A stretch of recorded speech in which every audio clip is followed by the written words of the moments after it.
Hello and welcome to The Art of Growth. I feel the urge to start today by reminding you that you are amazing. You are awesome.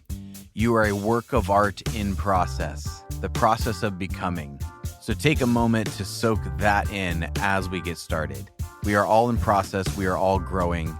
But under all that, I remind you, you are amazing. So welcome. And a special welcome to our Type 2s today as we are in our Type 2 panel on the Driven to Drawn series here today. My name is Jim Zartman, and Joel Hubbard and I are interviewing a group of 2s today. Here at The Art of Growth, we hold to the roots of the Enneagram that states that the Enneagram is based on self-reporting. You are your own unique expression of the type. No one can put you in a box because we are too wondrously complex for that. But we live within these archetypes and a culture and learned patterns. And here at The Art of Growth, we are all about expanding beyond that.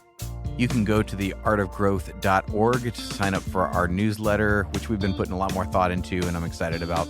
But that's also the place to take our free instincts test or Enneagram test, or sign up for coaching, or look into having us come in and train your organization in the Enneagram. But for right now, my friends, let us jump in with our Type 2 panel.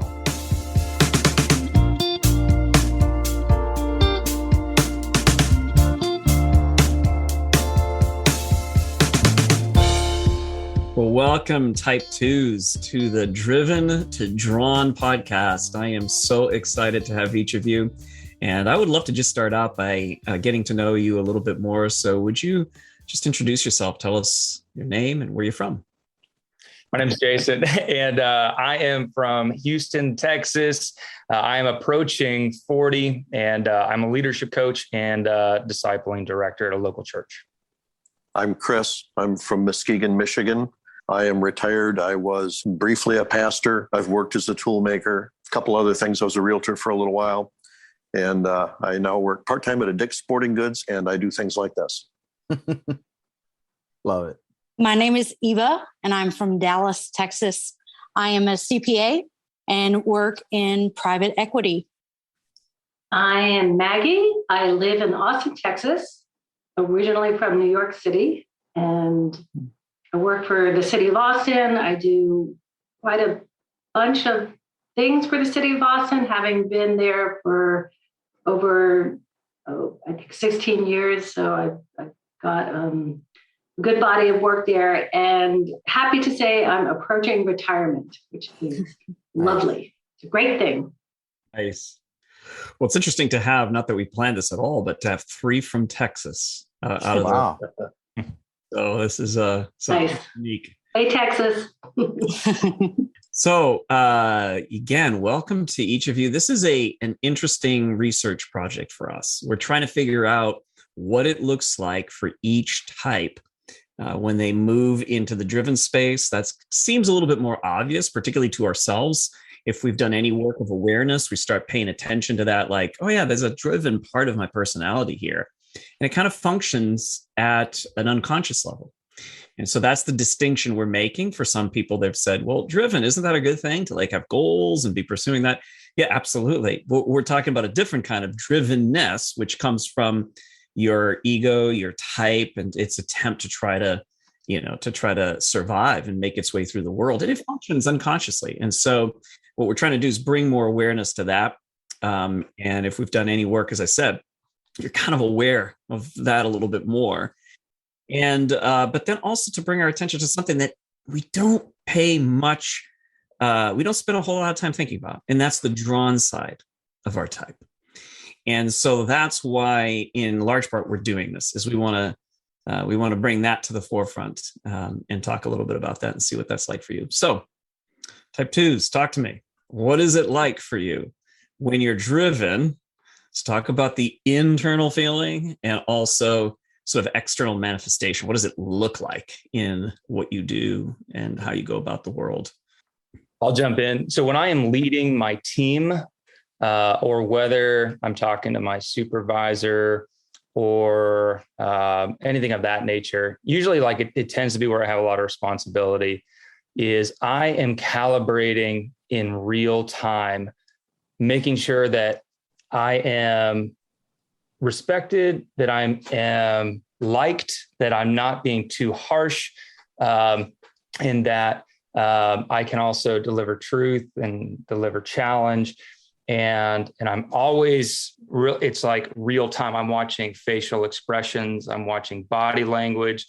I can tell like I'm really incredibly aware of other people. And I am, my own like confidence and energy level is always, it seems to be reliant upon other people's reactions. So if I'm preaching, I'm looking, or if I'm in a meeting, I'm looking, or if I'm performing music, the response back from anybody is what drives me.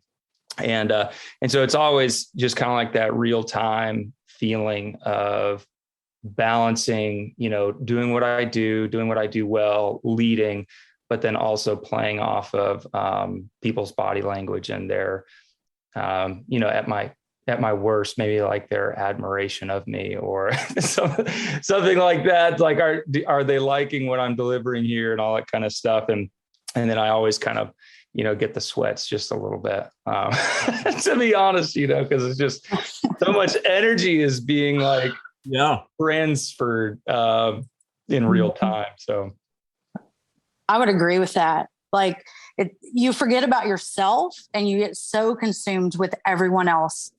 And I've got to do this. So I've got to make everybody happy to do this or whatever the task is. I get highly anxious, which I thrive with my anxiety. It is what makes me successful, but it goes into like overdrive when I'm coming from a driven place. And it's a level of control at the same time, like trying to control things that I know I can't change. But if I strive and I work hard enough, I'm going to change what I need changed in people and things that I'm doing, regardless of the outcome. And it's exhausting. Mm-hmm. Yeah. Could you put some flesh on that? And I'd love to hear from the others as well. Like, what does that look like when you're saying you're trying to control things right. Trying to control things in the sense that I have take a goal, for instance, I have this goal in mind. I'm going to do my best to get from point A to point B takes these steps. So I want to make sure that every single one of those steps is met. And so if I need to persuade someone else or whatever, it's almost manipulative to an extent. I'm trying to manipulate what should or shouldn't happen. And at the end of the day, life is just going to happen. And so how do you respond to that? Because trying to control it doesn't add value, right? So in driven, it's like, I guess, beating my head against a wall at times. And for me, I'm not a good detail person at all. And so I will miss all of those details. And I go into it when you talk about that anxiety. I believe that others would expect me to have all those things, all those little ducks in a row and all those little steps in place. And when I don't, and I know I will miss details. It's one of the biggest things between my wife and I. She's a detail person and I'm not. And just this, that kind of anxiety of, I should know all these details. Oh no, I missed a detail. That reflects directly on me and I have failed. And my self-worth is really tied to that until I get to a point where other people have reassured me, dude, you're all right. Don't worry about it. Let it go. I've listening to all three of you, the thing that resonates most is perhaps what Jason was saying, is that in my career, I've had quite a few positions where I was out front. I had a task. I had a level of responsibility that included getting a thing done and coordinating people to do that thing that I needed, like program coordinator positions or event planner positions or managing teams, volunteer coordination, and to be successful in that, which I have been, I have had to really been hyper-focused on those details. And to be successful in that, I'm driven to the point, it used to be to the point of at an expense to myself. So that the job was not serving me, I was serving the job. And I kind of figured out how to be a little more balanced and to come from a drawn place to do the part of the job or the task that pleases me. Because I've discovered that no one else cares. I care. Nobody else cares how efficient or how effective or how buttoned up it looks. I care, but nobody else cares. And I've gotten to a place where I've actually, I've trained myself to focus on the fun. And that is a mantra I use when I'm having to do a thing that really, because I care so much, I'm super high functioning, I'll get it all done and nobody else cares. So if I choose to dial it back and focus on the fun, because it is fun, I like it. It's pleasant. It scratches an itch. It fills my cup. I feel like I'm adding value to the world. But if I can just pull it back a little bit to focus on the part that I find fun, then I'm less driven and I'm more drawn to the task at hand. That reminds me, there was a season, I've grown a lot since then, but there was a season where I found myself as the worship leader, the tech director, the graphic designer, the video producer, the facilities manager, going to the permitting center. My job description was like a laundry list because I'm capable of doing it all. And I was extremely driven to be indispensable. And I think that's one of the most meaningful things that I've picked up as a two is recognizing that, like, in order for me to be valuable to you, I need to be indispensable, which means there's minimal margin for error, which I think I kind of hear you saying. And one of the things is that with all of that is that it's hard for me to know when I've done enough, because if I come to a place where I feel like, I've done enough, part of me still feels like, I could have done more. And I'm no longer indispensable to it. Yep, always. Yeah. It's interesting you use that word indispensable. I asked that question on typing interviews to like pull out the two. And it's interesting how many other types kind of recoil from that word. Like, well, I don't think anyone's really indispensable, or I wouldn't want to be that. But you just used it in that context. It's like, this is something that's actually driving you. Mm-hmm. I'm getting other nods, so I'd love to hear from others. For sure. Yeah. I'm the one. I'll make it right. I can take care of this. I can do it. And not only that, it'll be to my liking. It'll be done my way. And I like my way. Who doesn't? I mean, I can't speak for everyone, but I like my way. It satisfies me. And I've actually really had some hard lessons during the pandemic about having things done my way. So I'm less attached to that outcome. And again, that means I get to focus on the part that's fun and less driven. So it's been very interesting. This idea of driven or drawn, I've really used it to kind of become a better version of life and who I want to be or what I am. And anyway. Jason, I think you used the word responsibility, being responsible. That word is a curse word to me. I actually say it is a curse word. It should be a 4-letter word. I was raised, I grew up all my life, the oldest child and the only son. And I was raised to be responsible. My dad used that word responsibility. He's a very simple man, 86 years old almost. And he taught me that responsibility was mine and mine alone, because that's what he learned. And that's what I did. And responsibility gives me so much anxiety. And yet I take it.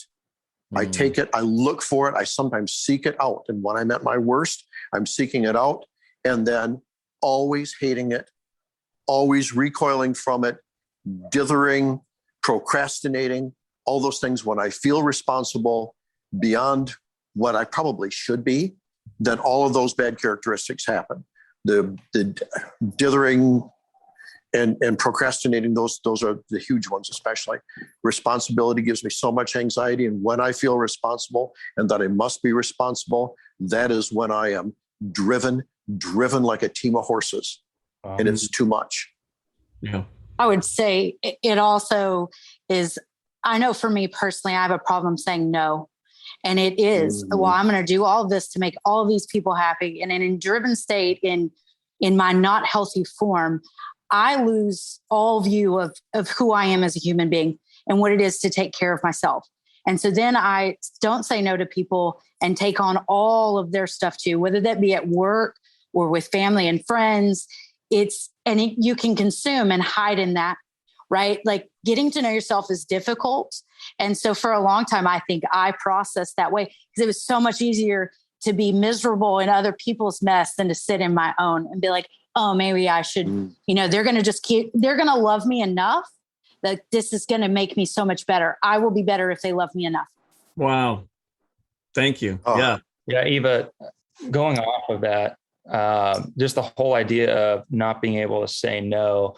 Now I'm a whole lot better today than I used to be in like my 20s. My goodness. One of the things I have really began to understand is that I've been questioning, why is it hard for me as a 2 to say no? I think it's also perhaps the same reason why, as externally referenced, why I gravitate towards other people's beliefs. Like I find somebody that believes something that I can trust, and I'm like, they've kind of done the hard work of thinking for me. And I say all that where I'm challenged often as a 2 is being able to answer the question why I believe something.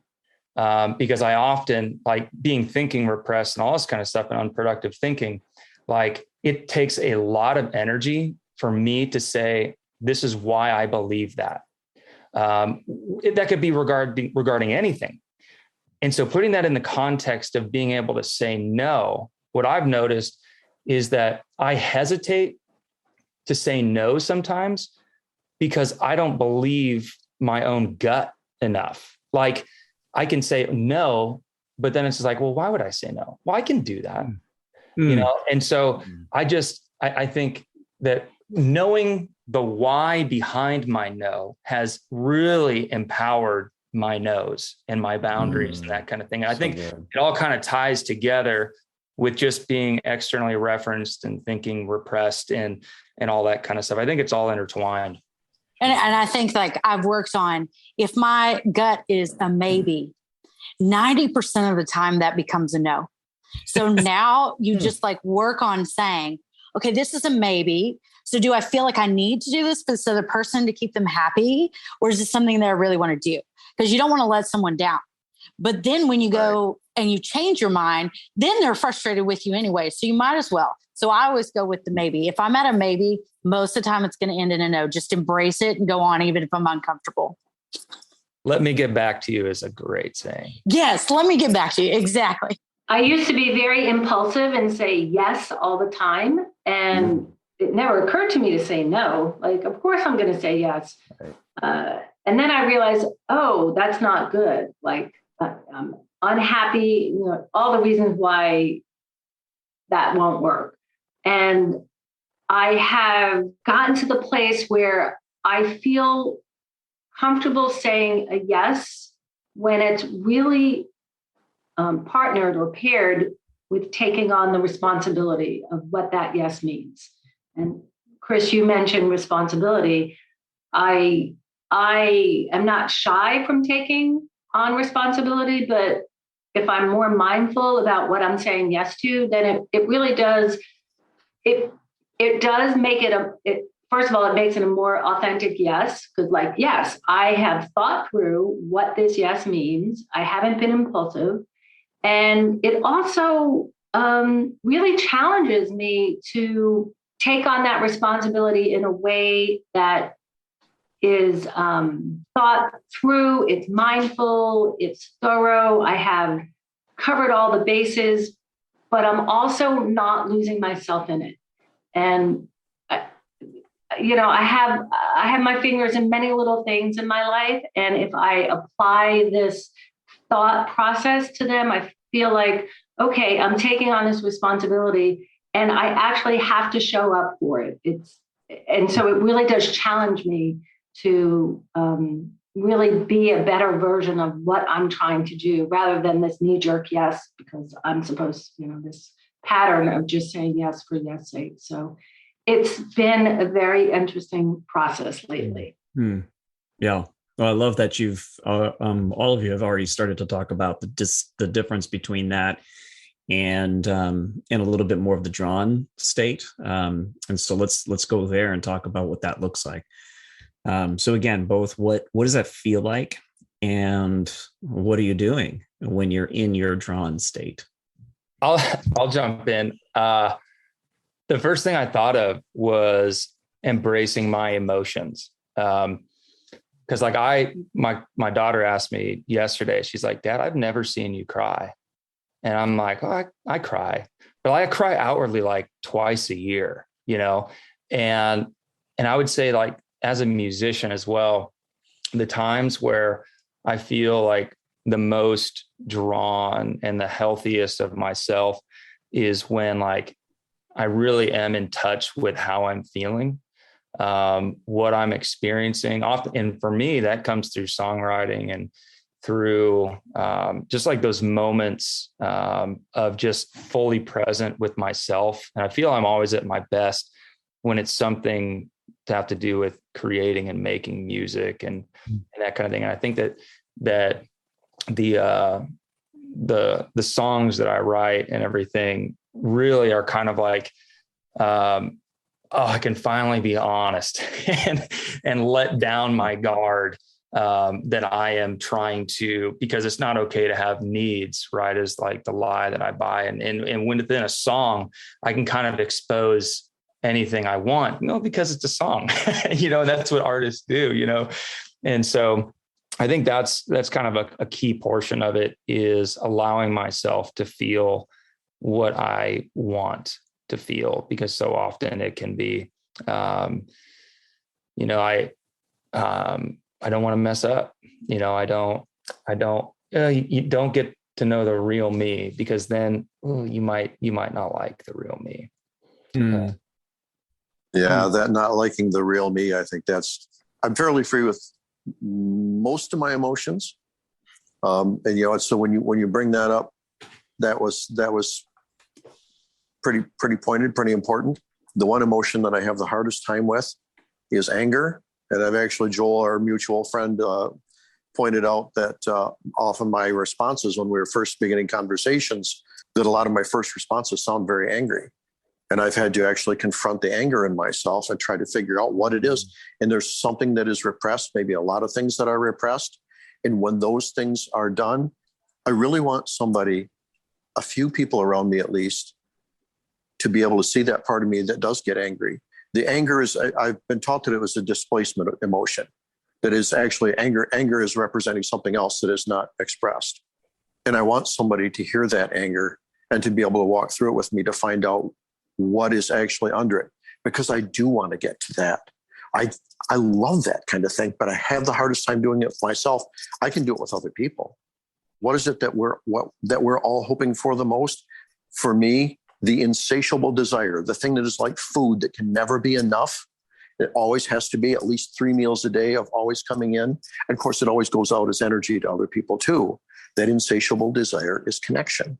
And for other people to be able to talk to me, to be able to trust me, that is the highest goal ever. And I don't really have to make it happen. I just show up. Is that surprising to you and others, like when the other twos that are here, that you don't always have to work as hard for that, and that it does sometimes come your way? Is that hard for you twos here? It's Yes. uncomfortable to not work hard at it. Right. Like, because the whole point, like the connection and the desire of this connection with other people, I thrive on that. Right. And I can be a magnet. I mean, people will tell me their entire life stories in 30 minutes. And I love it, but it's also draining. And so depending upon who is restoring your energy, that person that you connect with that can see you at your raw form, who can just say, I realize that you're upset right now, but what are you really upset about? to help you identify, because it's really hard I know for myself to identify, this is what I'm feeling in this moment. So it may come out as anger, like you said, like I can throw a full blown temper tantrum as an almost 38-year-old woman when I'm agitated about something, but that's how I'm going to be able to start talking. So for me, some of the kindest thing is to just say, hey, Eva, I realize you're upset right now, but what's really the matter? Because it's not me. It has nothing to do with me, but you only do it with people you feel safe with because it's a sign of weakness. I know for me, it's a sign of weakness. It's unwilling vulnerability. Willing vulnerability, when you let somebody in because you trust them and you want them, and you're willing to have them see it, that's energy, that's growth. But the unwilling vulnerability, when somebody sees it and you don't want them to and you're afraid, that's deadly. Oh, wow. That's terrifying. It is absolutely. And I grew up in a household where any sign of emotion, right? I was always too emotional, overly emotional as a child. And so you learn how to mask it. And so then as an adult, I know that I arrived to adult status with these behaviors of a small child because that's how you hit it. And so how do you relearn these? What is the appropriate response? To my family, that may be too much, but not everybody sees it as too much. You just have to find the people that will accept it as is and take you as is. And I love that you've already answered a question that I was going to ask at the end, which is how do people help you as a two to move into your drawn state? You're already answering that question, which is fantastic. Say more about it, Maggie and Jason. Yeah, well, I just want, before I lose my thought here, like Chris, you said something about connection, and yes, or maybe it was you, Eva. That's the gold standard. That's what I'm always looking for that as a two. I based my career on jobs that were key job function, connect with other people. You're doing a task that requires you to connect with other people. So professionally, very satisfied in that realm. And how is it for me when I'm actually showing myself to other people? Well, that's really hard. I don't understand this thing you talk about. What is this? A lot of people share their life story with me. It doesn't necessarily drain me, but the minute somebody asks me about myself, I deflect it and I move on. I'll answer it. I'll humor them. I'll give them an answer, and then I'll change the subject and not share for myself, because as a baseline, I don't trust people, and I don't know that if that is a characteristic so much of a two, but it's just my upbringing. Like, I just don't trust people. So I'm not going to share willingly. It takes a long time for me to be willing to be vulnerable with someone and share about myself. So as shifting from driven to drawn, this will be a challenge for me to investigate how to be more vulnerable, a healthy vulnerability in a drawn state. This is definitely something to consider. Yeah. When it comes to vulnerability, and I think in anger and all that kind of stuff, it's interesting that sometimes I can actually be overly vulnerable as a means to say, hey, I'm human. I'm willing to be vulnerable here. And I think the trick is this: it has to be on my terms. Because if I'm going to share something deep, then probably, unconsciously I could be potentially manipulating that. Like, I'm going to share so you can share so we can have this connection. Right. But as soon as it's no longer a safe person, that there's any hint of them using my vulnerability or anything, my goodness, I just want to get out of Dodge. I am gone. You are no longer safe. Don't talk to me. And I can, I've read a lot of things about twos that if you hurt a two or break a two's trust, there's the temptation that because of my relational capital with so many people, I could turn the world against you in a heartbeat, And so that's not my best self, whatever, if you're talking about driven, I mean, that's driven right there, Yeah. And, and it really, if somebody just simply says, hey, are you in a space to hear? So let's just, if my supervisor needs to deliver a challenge and said, hey, do you want me to be honest right now? Or do you need me to explain to you kind of like why and give you a foundation first? Like that little interaction, I don't know if that's the exact word she used, but was so like, it laid the foundation. I'm like, oh, no. Just give it to me straight. If somebody just, says, I see you, I know you, then it's like, okay, great. I can handle as much challenge as you can bring me, but if someone's just like, if there's no relational capital, no empathy, no care, no concern, and it's all like, cut and dry, hard and fast challenge, then like, I'm going to be walking on eggshells around you. Yeah. Yeah. And I also have noticed though, that when I'm in a healthier space or a more drawn space, I am able to assess the person, even if they do something to me, and remove myself from their action. Like clearly you can see them as unhealthy. So it's not personal. And I know that I tend to take it personal. So when I'm in driven state and not my best, everything is personal. Everything everyone does, it is so personal. And in healthy state, yeah, it hurt a little, but this isn't life-changing for me. Right. So you just learn your lesson and you move on. Right. And about that person, or that's what I found for me personally anyways. It's easier for me to see who I can be vulnerable with when I'm coming from that healthy state. If it's, the twos, we're in a conundrum because, it's all about connection. And if we're driven to connection, we're connecting with everyone, if they're a good pick or not. Like everyone's worthy of connection. It's like, no, maybe not. And so pulling back on that and coming from as you were saying, Eva, from a healthier state to pick and choose who to be vulnerable with, that's the path forward. And yes, I learn every day that maybe a person who I am trying to get that connection with isn't the right person or worthy of the connection that I want. As twos, you're saying your desire ultimately is for connection. When you're connecting and you're serving people, talk to me about what that looks like when you're in that healthier, that drawn state, when you're moving from that space and you're connecting and serving people versus what happens when you're in that driven state. I'd like to hear a bit more about that drawn. What does that look like when you're in that space for you? What are you feeling internally too? What's happening there? I feel much lighter and I don't feel as all twisted up emotionally inside. It's just a cleaner interaction. A thing happened. I felt some connection and a thing got done. And it's almost, it's a little bit of a charge, a little bit of a spark happens.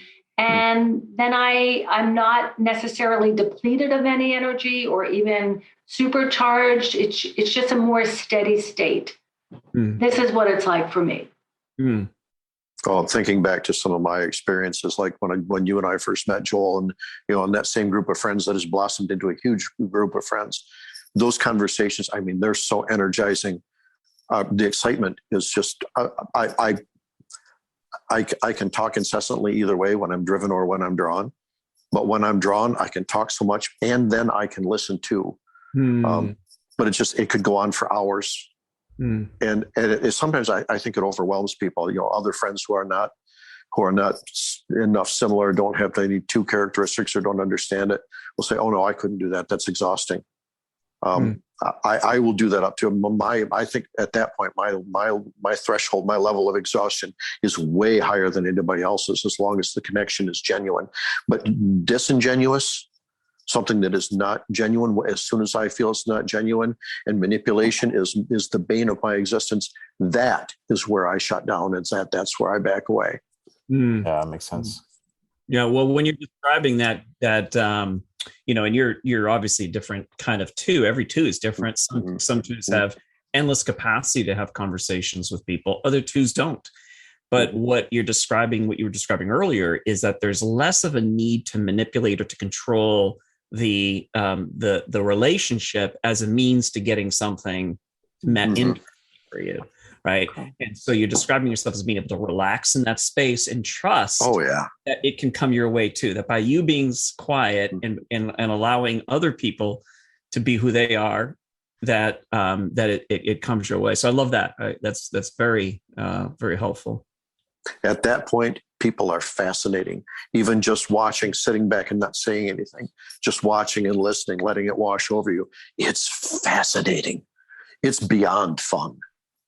I think for me is, when I'm incredibly drawn and healthy it's just experiencing joy, honestly, because that I'm not self-conscious. I'm literally like just enjoying people, enjoying conversations, enjoying talking to new people. And I think probably the thing is that I'm glad to be with whoever I'm glad to be with. And just not thinking of myself, honestly. I'm not, what we talked about earlier in the podcast is constantly calibrating, do they like me am I still leading how I'm meant to be led and all that kind of stuff. Is like, no, I'm just here. And I'm just enjoying this conversation. Not worried about what you're thinking of me. Not worried if you like me or not. I'm just going to be huge. And that is like, when I am in that place, I'm incredibly relational. Just it's thorough. People, they're not relationships to be won. They're just people. And you can really just enjoy being with people. It feels less transactional. Yeah, absolutely. Absolutely. Yeah. So say more I want to hear a little bit more around that, as we're heading towards the end here, as to what that feels like. So I love how you were describing that, Jason, is like, I feel the joy. I feel joy around it. The relationships are a little less transactional. It's more of I can be present. I can be here. And I don't need to manage, what's happening in the space. Right. So that's really, really beautiful, because that gives a picture of what that's like for you in that drawn state. I know that I feel an internal peace, and I am not a peaceful person. I wouldn't consider myself that. I'm highly anxious, but there is a peace that cannot be rattled by other people. And it is my own, right? It's this like sacred space internally. And so from that, in drawn space, I am able very effortlessly to give to anyone who needs, right? Like, my goal in life is to make, on a daily basis, to make someone laugh or smile, right? I think this world would be a better place if people can do that, just kindness. And I can do it effortlessly, whether it be the checkout person or whatever else, to just share that joy with other people that need it, right? And so I don't need them to accept it. If they don't want it, they don't have to, but it makes me feel better. And in the process, you learn how to re-energize, or I have learned in that peace and in that quiet, I can re-energize myself without needing that connection from someone else. Do I desire it? Forever, right? Like, it's important to me, but in self-care, I know what will make that joy happen in my life, that peaceful space, right? And the acceptance of myself, because it really doesn't matter what anybody else thinks at the end of the day. It's going to be me, and I need to be happy with me. And so what does that look like? And that is making other people happy, spreading that joy, laughter, etc., but doing it with ease and at peace. I think I have a little spin on this thing around connection. And I'm going to add the word community, because I know you guys just put out a podcast on community. For me, connection is everything. I am a twin, and my connection is like part of my DNA. And I have always felt like there is no one other than my sister. Like, that is it. That, we are the same connection. We're the same person, even though we're very, very different in life, very different. But the sense of the need for that connection is so ingrained in every thought that I do. And so it has, and she's not a 2, she's somewhere else. I don't know where she's at, but she's not a 2. I can tell you that. And being at peace, finding this place of ease and at peace, the best I've been able to do for myself is to express it through community. And it might be a little transactional. Like I have a really nice community of neighbors that I've been like building relationships over time here in Texas. Back earlier in the year, well, almost a year ago, we had this crippling storm that shut the state down for a week, maybe almost 2 weeks. And the connection and the community I had with my neighbors, it was a survival situation, and that connection continues. And it was transactional. It was built on a transaction. Who has an egg? I need some firewood. Like this was how we made it through that time. And I really, really feel like if there's not like my sense of peace really is based on some external connection or community. And maybe that goes back to like having this connection coded in me, in my DNA. I don't know, but I'm okay with there being a little bit of a transaction because I do think that is what community is based on. And having a healthy and strong community, I really do believe is important to all of our survivals, my own survival. So I'm okay with a little bit of transaction. Like continuously, I help my neighbor. He's forever like, his car battery dies down about once every 3 months. He calls me, I need a jump. Okay, I go over. And just today I was thinking, who's going to take me to the airport in a couple of weeks? I'm like, oh, I know. I can ask my neighbor. I've been like jumping his car for the last 3 years. I can ask a favor. And that's okay. That's transactional. He's going to be over the moon to say, yes, let me take you to the airport because I have bailed him out a lot. So this connection makes me feel peaceful. It doesn't feel manipulative. It feels like heartfelt and authentic to have that kind of understanding and relationship with people. Yeah. And I think that would be true for all. I think that's true for twos. I think, you're never not going to do those things. And it's not about not doing those things. It's not like I've had twos ask me, should I not be a two? Is that the problem? Is that that I love to help people and I shouldn't be? No. It's actually that it's not that you shouldn't help. The point is not about you need to be something you're not. You need to be different. You need to be a type 8 or you need to be a type, your resource points, the 8 or the 4. No, you don't. You just need to be you, but it's recognizing more. And that's what we've been talking about, recognizing more. What are the internal drivers sometimes, and am I caught in sort of that driven space? And you can feel it. You can feel that constriction. You can feel the anxiety. You can feel that the twisted up as you were describing that. That was a good picture to my mind of Maggie as you were describing that. Like I felt all twisted up internally. Rather than a sort of like joyfulness, like I love to do this. This is playful for me. And that's a different space. And that is much more drawn. And so we love that. And that's your part of your light that I think is yours to shine in this world. So Jim. Yeah. So I have a question. When we were asking about your drawn states, most of the examples that came up were still relational outward connections. And how we hear from so often the twos being out of touch with their own needs and being out of touch with themselves. Is there an aspect of this drawn state that actually changes your relationship to yourself and your awareness of your own needs? I know it does for me. I know that I am more inclined to eat healthy, to sleep, like to get the amount of sleep that I need, to be able to say, you know what, I'm tired today. I just can't do this. Right. To just acknowledge how I physically feel is huge because when I'm driven, I have no awareness of how run down I can get. Right. But in a drawn state, I really am working at being my best version of me that day. And what does that look like? Well, that's mind, body, spirit, or that's the way that I like to put it. So where are all three of those pieces? Because it's all connected. And how does that help you? How do you get more of that awareness? I honestly, so I journal as well. I take lots of notes. So I do like mark on calendars. I created like it was from another program that I did, but a spiritual and physical bank account.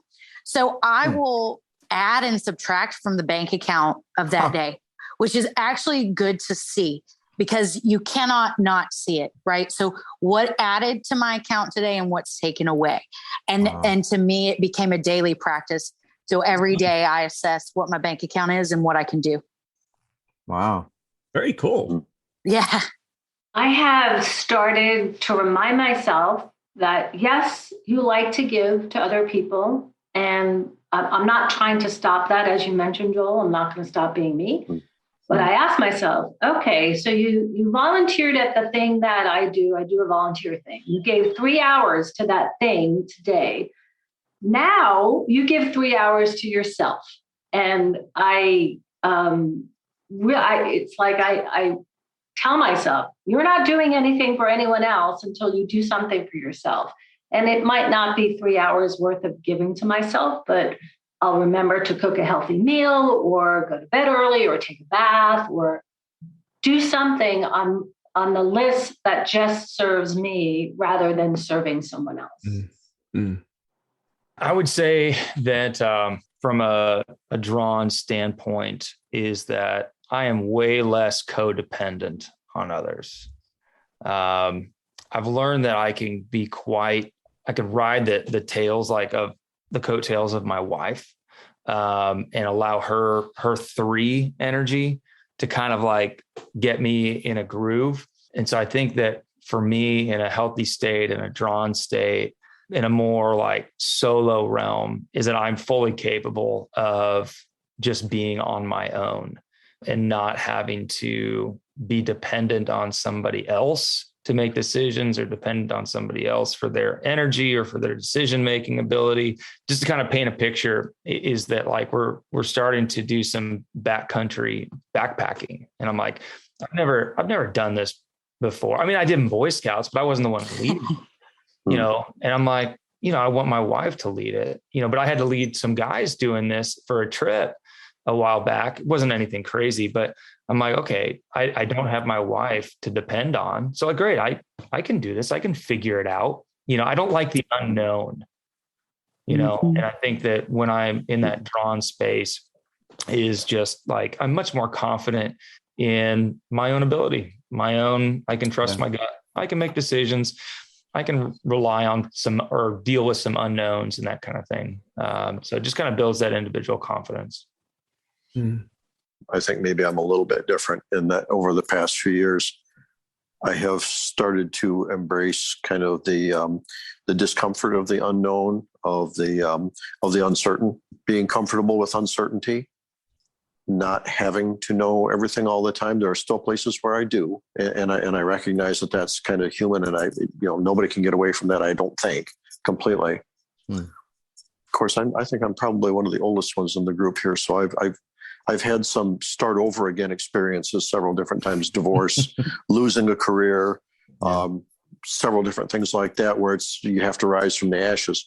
And those, I think, alter that perspective just a little bit. Well, I think they alter it a lot, but I have gotten a little more comfortable with that and with kind of being able to say, well, Jason, you were talking about the confidence. I recognize situations where I'm confident, and there are more and more of them. And fewer of the ones where I am tremendously anxious because I'm not confident. Maybe being kind of more or less semi-retired, maybe I've got into those situations where I only have to be in the ones where I'm confident. But most of the time I pretty much am. And I'm working toward that. And it's starting to feel a lot better. I feel more and more, there are more and more days where I'm in a good place just because of having actually had to see and confront those things and finding out, the world doesn't end when they happen. Oh, it's I really deeply appreciate each of you sharing, because again, this is a research project. This is something we're paying more attention to these days, is to what it looks like to be drawn, because there's been a whole lot of attention that has been brought to what do we need to fix. There's a lot of that kind of thinking and self-development work. And but it's there's only so much you can do there. That's that I think you end up sometimes chasing your tail and living from a place of negativity. And this is much more about, can we pay attention to the high side? Can we pay attention to our glory, our light, our joy, the thing that makes us who we are? That when we're relaxed, when we're happy, it's fun. It's fun being a two. It's wonderful being a two. And I can love that. And I think that's much more helpful to my mind, is when we're paying attention to that. And the other things start to fall off. It's I don't need to do that. I don't need to do this other thing. I like Jim's question in terms of the habits. That's something that we're going to continue thinking about, working at, collecting the wisdom from you and other twos. So what are the practices that are helpful to kind of recentering yourself when you lose your way and you've kind of gone to that, driven side? Is how do you come back to that drawn side? And so some of that you've given some good tips. Some of it just being self-care, solitude, pulling away from other people to tune into, what do I think? What do I feel? What's happening in me? Can I add something? Can I jump in and add something right there? So one of the things that I do, it's kind of self-care. It's a thing that I do. I go on long distance bike rides, and I have a buddy. She's my cycling bestie. Like, she's the one. And I've been riding with her for about 8 years now. Facebook told me that the other day, shared a memory. I was like, oh, we've been at this for a while. And she and I have had this long-term relationship where we will plan the bike rides out for months. We're like, are you doing this ride? Are you doing that ride? Are we going to ride on the weekend? So that connection is there. I've hooked into it. It's there. It's on my calendar. I know it's going to happen. I know I'm going to see her. I know I'm going to spend some time with her. And that connection exists. Now, it's all from a very driven state. And she is more driven than me. Like, I'm not sure what type she is, but boy, she is driven. And I just kind of flow along with it because it fills that need for connection. Recently, I have pumped the brakes on that. And I'm trying to pick the rides or the training rides that we're doing out of a place of being drawn to it. Do I want to do that ride on that day with her at that time, at that location? And I'm asking myself these questions, and I'm pushing back just the tiniest bit. And boy, is she getting irritated with me. She is not liking it. They do. Mm-hmm. Yes.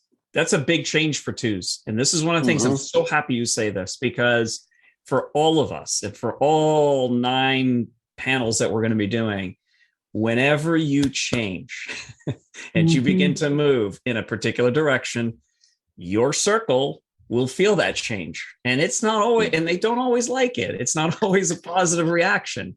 No. And particularly for twos who have tended to be kind of the, hey, we're going to do whatever. Yeah, sure. More like water flowing around, flexing around people and moving with their agendas. And then and when you pull back and you ask yourself, what do I want? Which is an excellent question about tuning in again, to recenter, to bring yourself back to that place where then you can tune into the drawn is, what do I want? Do I actually want to do this? And it's a great question. Do I really want to do this? Yeah. And so she has gotten irritated and said things to me. I thought you committed to this. I'm like, oh my God, it's a bike ride. Like, back up. And I start to feel I'm unhinged inside. Like, did I do something wrong? Is she quitting me? Does she think I'm quitting her? Like, it gets all kind of complicated up ahead. So here's an opportunity to learn and grow and to settle into doing something different that's going to work for me. But I noticed it jammed her up when I kind of said no.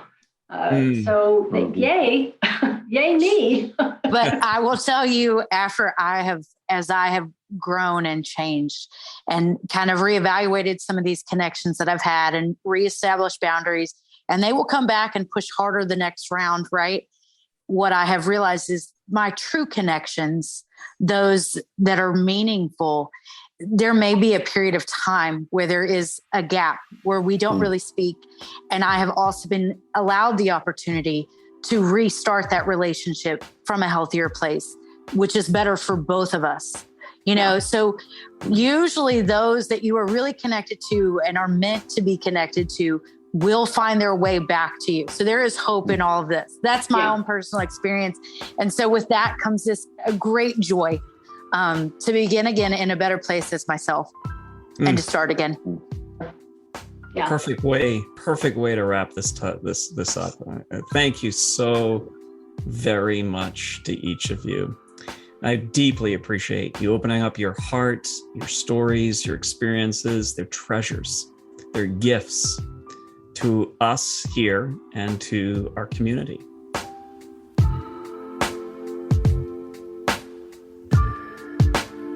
So thank you for joining us and continuing to be a part of this ongoing learning process in the Enneagram we are doing together. And I'll remind you that we use the Enneagram and the best tools we can find, and make sure you are subscribed. We're doing a lot of really practical stuff later in this year that's going to be super helpful to relationships and to growth as well. We have no interest in being a one-trick pony or having one size fits all as a solution. We are complex beings, and we want to honor that and try and find the best ways to grow in every area of our life. If you leave us a review on iTunes, we hugely appreciate it. It's a huge help to us because it helps people find the show. Those 5-star reviews are algorithmic gold to us. You can follow us on Instagram at just Art of Growth. And if you know that this is a season which you should explore coaching, reach out to us at theartofgrowth.org. But for now, my friends, I want to end this week with the poem we started with last week, so that we can continue to tune in to our best selves. Driven is impulse, drawn is intention. Driven is pressure, and drawn is invitation. Driven is effort, drawn is grace. Driven is scarcity, drawn is abundance. Driven feels tight, drawn feels light. Driven is try, drawn is flow. Driven is believing the story that I must, I can't, I'm only, I'm not. Drawn is a calm sense of I get to, I can, I will. Grace and growth, my friends.